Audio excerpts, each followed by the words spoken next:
Actually, to start out with, the name of the group has been changing, and so it has had different names, but I think we should go to psychosis and substance use disorder. Actually, Mark Potenza was the one who has been pushing for addiction as a name, not substance use disorder, because addictions does include substance use disorders. And all the other groups have started with substance use disorders and then the concurrent disorder, and have then moved on, added substance use disorder. So we'll change the group to that.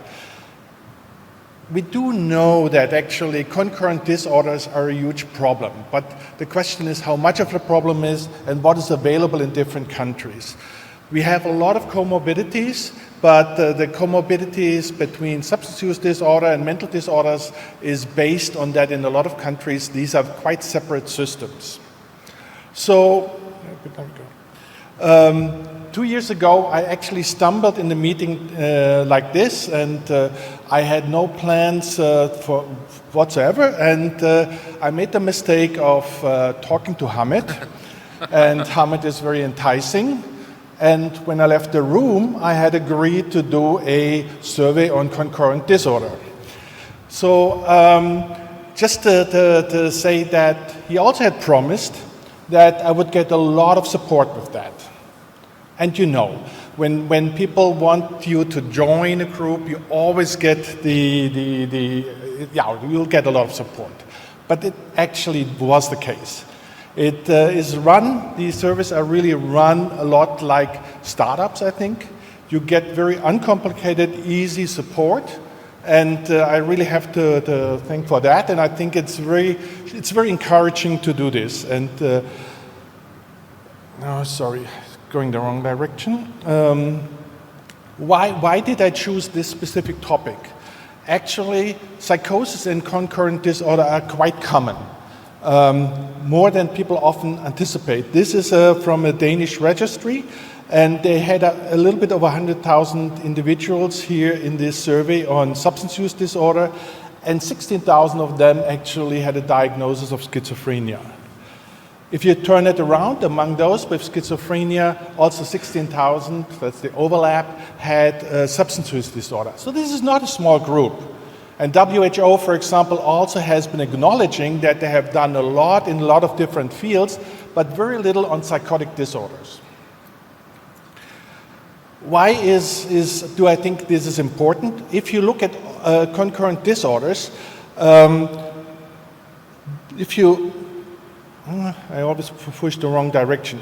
What you can see here is a list of the nature and prevalence of combinations of mental disorders and their association with excess mortality or reduction in lifetime. And what you can see in red is the combination of substance use disorders and psychotic disorders. And what you see is they stick out. They stick out in that the reduction of life expectancy is by far the largest if you have these combinations. There are other additional diagnoses here. They had 7 categories, so adding another category did not really make a big difference, but the combination of these two groups of disorders really had the highest impact on the life expectancy, the mortality, and also the life quality of the individuals. And we know there's very, very little out there. At least that's what we want the evidence for that. Psychotic disorders is more than schizophrenia. For a psychiatrist, this is pretty clear, but we had to explain that a little bit in the survey. We met first in 2023, August 23, we put together a group, and then in 2023, that's the group, that's the advisory group we had put together at the time. We came up with a first survey, and they actually had about 4 iterations where the members would go over the survey and we would improve the surveys to the level that it is acceptable for different groups in different countries. During the meeting with the regional council, there came a suggestion to have it translated into different languages. By now we have available French. Michael Bish, I think, made the translation. I don't know, he was here. Spanish, and Arabic. But we welcome any additional kind of translation, because the feeling was that if you have the survey available in the native language from different countries, it might help to get more responses, and you really have less of a selection of individuals who are internationally oriented and speak fluently English. The survey is 2 pages. This is what the survey looks like. It is now, actually, we do have approval from UBC. It's ready to go. We will send it out soon. Will be available as on a computer, or you can fill it out actually also on the iPhone or handheld.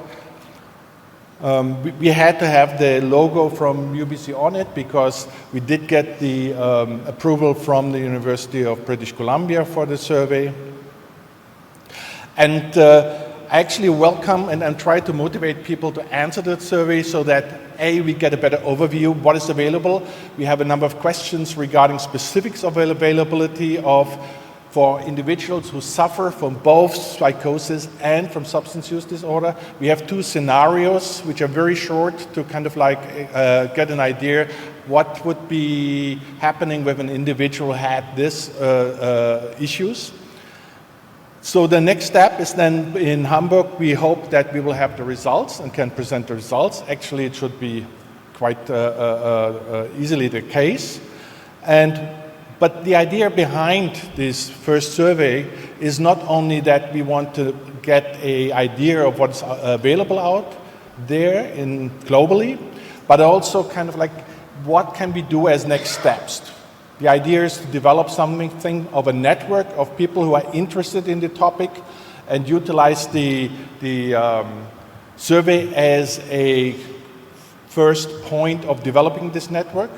We have not decided within our group if we want to go with a Delphi request or Delphi survey in trying to understand what would be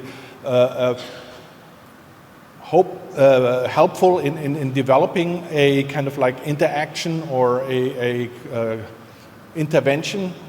But this is something which we definitely plan to do, and where we see the survey as the beginning of a network in the end.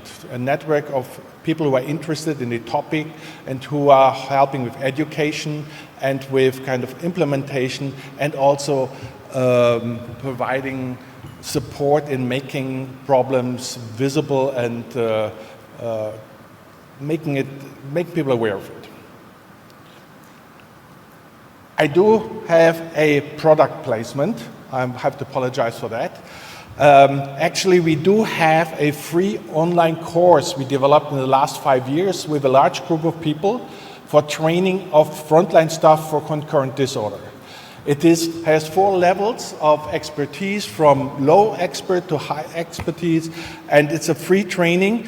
Please feel free to utilize it, because currently we have the funding for it and we need to utilize it, and otherwise the funding will not continue. So this is, I think, an opportunity for people looking for training for their staff. Thank you.